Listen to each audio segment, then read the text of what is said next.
We use the word disorder as if it is always a bad thing, but sometimes a disorder, something that is different, is a positive. And people with Asperger syndrome or autism need to keep in mind that our condition is, yeah, it's got its negative attributes, but it's also got its positive sides. Well, let's give an example. Let's say there's somebody who has an IQ, high IQ, maybe 170. That is that's out of order. I mean, that is a disorder in a sense because it's not typical. So we could say that's a disorder. Well, that's not what we usually mean by disorder, but still, the fact that we have traits that are different is kind of qualifies those traits as being classified as disorder. And a collection of those traits, what do you call those? You call them a syndrome. So you have Asperger syndrome, you have autism. So you got these traits. Well, I got to tell you, not all of those traits are bad. Some of them are very positive. It's kind of like a trade-off that, yeah, we fall behind in some areas like socializing. I think, is that necessarily a bad thing? I don't know. Let's take a look. Number one, and I'm going to talk about 5 of these positive traits. I think I did a video on this a couple months ago. But number one, I think that being alone is a positive trait. I like to be alone. There are advantages to being alone, of liking to be alone. Now, not all people with autism like to be all by themselves. Some people they really wish they could just socialize like neurotypical people. I've watched neurotypical people from afar. No, I don't want to be like that. Sorry. I want you to think of a bucket of water. I've used this illustration before. I want you to think of a pitcher of water, a clear glass pitcher of water. And you drop 1 drop of oil in the water. So the oil is in the water, but it doesn't mix in. It's not part of it. Everyone knows that. That to me is an illustration of me in a social environment. I'm in it, but I'm not part of it. I don't mix in. I'm just not part of that. I'm not sure that's a bad thing. Sometimes it could be because you could be left out, but sometimes it's a good thing because you've been left out. Well, for one thing, you're not easily influenced by the bad habits or traits of society in general.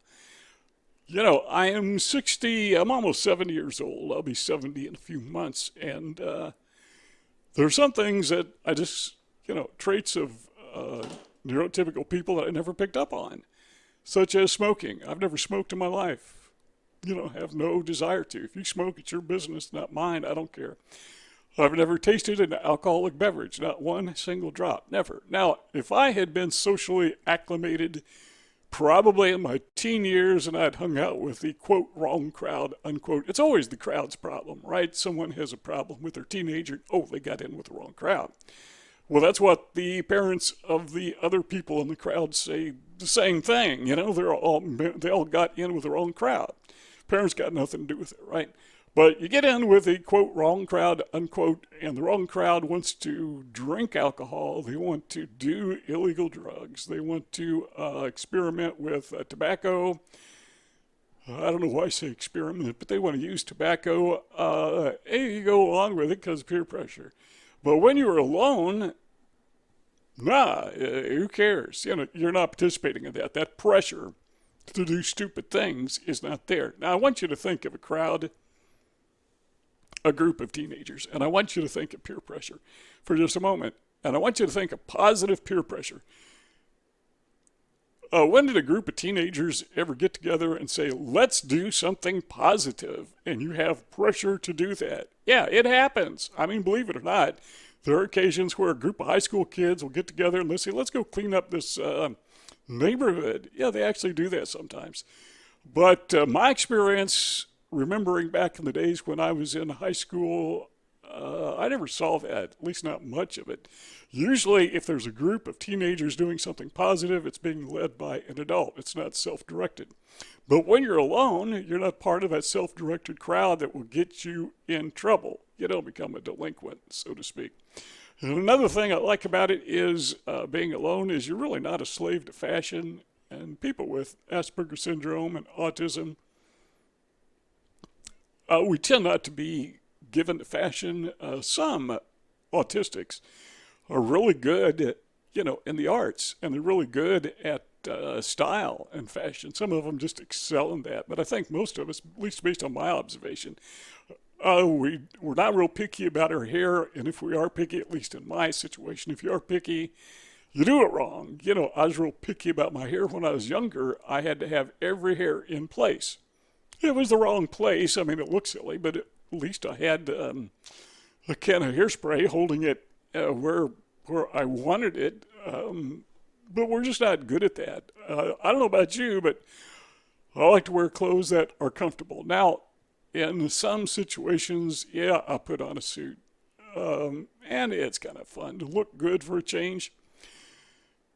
A funeral or wedding, whatever calls for that. But day-to-day life, I don't care what people think about me. I just don't, because I'm not part of them. I'm kind of a loner, and I think that's a good thing. What do you think? Number 2, tell me if you identify with this, is we tend to have creative imaginations that are productive. Not just imaginations for the sake of imaginations, but stop and think. Most inventors throughout history, it seems, had at least a trace of autism, if not just flat out autistic. They had Asperger syndrome, high functioning autism. So think of all the inventions that are in your life. How can you not think of it? I mean, just look around you wherever you happen to be right at this very moment, and you are surrounded by inventions. On my desk, I got a calculator, I got a telephone, I got a computer, got a computer screen, got the camera that I'm looking at, I got this headset, I got an air conditioner, which is not on, and I'm starting to really get hot. But you know what? All of these things were invented by whom? Well, primarily by autistic people, probably. So people with autism tend to have creative, productive imaginations. Why is that? I think one of the reasons is because they're able to focus, and we're going to talk about that in just a second, and they're able to just, lock out the noise. We just have this knack where the noise that surrounds us is irritating. Now, I don't know if you've ever had this experience, you probably have, but you're working on something and there's somebody who wants to come along and tell you that you're doing it wrong. Doesn't matter if you're doing it right or wrong, they have to be in control. But a person who is autistic, they learn to, that's kind of a noise. They learn to block out because they get by themselves where there is no one else there to tell them they're doing it wrong. So they're able to figure it out themselves.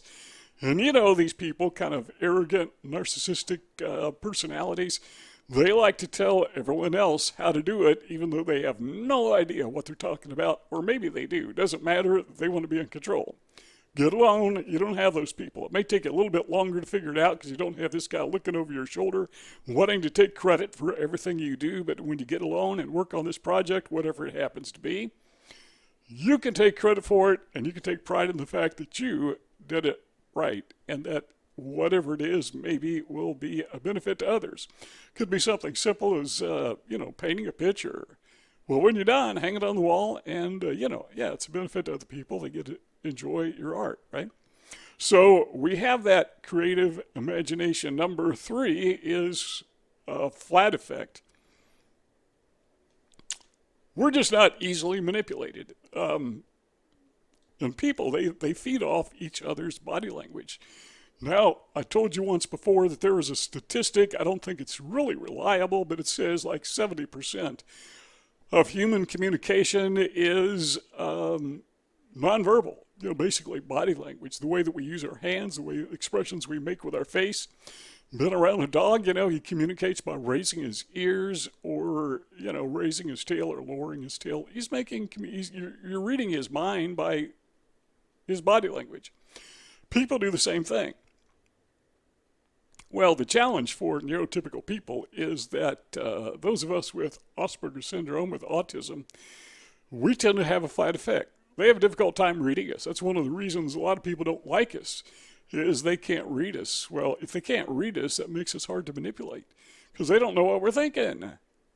Yeah, a lot of times they will bully us because, That's the only way they can manipulate us. But still, they can't get inside our heads. They can't. There's no parking space in our heads for them, and they don't like that. To me, that's positive. It could have some negative attributes to it, aspects to it, but by and large, having that flat effect, which we don't, at least I don't work on it, is just natural. I didn't even know I had it till the therapist told me, yeah, it's kind of obvious. Okay, then I got to thinking about it. Okay, maybe it is. I don't emote like neurotypical people. Number 4 is we tend to hyper-focus. This is kind of a throwback to what we were talking about before, but we hyper-focus. You get zeroed in on a project, whatever it is, and you're focused on that project. Well, because of that, you tend to get things done. And you get them done right. That makes you an excellent employee. Now, a lot of employers don't understand that. That's why people with autism have a hard time keeping jobs. But yeah, you're hyper-focused, you're productive, you get the job done, and I think that's one of the reasons why that we tend to do better, at least in my opinion, at being self-employed. I tried to work jobs for years. And a typical job, the 9 to 5 where you punch in, punch out, I think the longest I lasted was maybe 6 months. I've said that before. I think the shortest I lasted was 2 weeks. 2 weeks and 6 months, that's pretty much it. But when I became self-employed, that lasted for decades. I just hired myself. I took that hyper-focus, that productivity. Why would I work for someone else? Number 1, I can accomplish more working for me, and number 2, make more money, because I don't have to share it with anyone. So, there's no upper management who's just using me to make a few bucks off of. So I'm making bucks off myself. That's cool. My opinion, I think being hyper-focused translates into being productive, and being productive makes life better. So that is a positive thing about having Asperger syndrome, about being autistic. And people may ask, Ken, if you could change things, would you not be autistic? No, I don't think so. I like being me. I understand it's got problems with it, but who doesn't have problems, right? Neurotypical people have, in my opinion, more problems often than we do. So why would I want to be a part of that mess? Why would I want to be a teenager, as we talked about before, and get involved in that peer pressure? Well, at the time you're a teenager, that is really painful, right? At least it is for most people with autism. But when you look back and realized, that you were outside the bubble and you were in the safety zone. You didn't know it at the time. You kind of felt hurt and left out. But, in hindsight, yeah, it's a pretty good deal. Number 5 is positive trait of having autism or Asperger syndrome is, you know what? You're just honest. By and large, most people who have Asperger syndrome, and they've done this in clinical tests, particularly with little kids, they find that they can't lie. I mean, they just can't. It's just almost impossible for them to lie. We are very honest. We are very blunt. That causes us some trouble, right? Have you ever been honest with somebody, they get mad at you?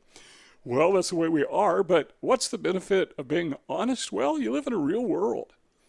Now, this is kind of odd because people will sometimes accuse people with Asperger, those of us with Asperger syndrome or autism, as being space aliens. Like we live in a fantasy world. We live in this world that is not real. Actually, the opposite is true, in my opinion, because we are honest. We are the realists. We are the ones who can see through all the social nonsense.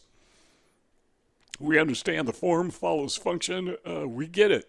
They say, well, these people with autism, they dress funny. Well, we're just being practical. We're being realistic. Our minds aren't being chained and dragged around by peer pressure. We're just honest. Everything about us is honest. We're just very, very real. Now, it seems to me that people with autism could be high-functioning autism, maybe candidates to get swept up into religious or non-religious cults because we just have that need for belonging. And what a better place than a cult. But then again, once you get in the cult, you see through their nonsense fairly easily. They don't want you anymore.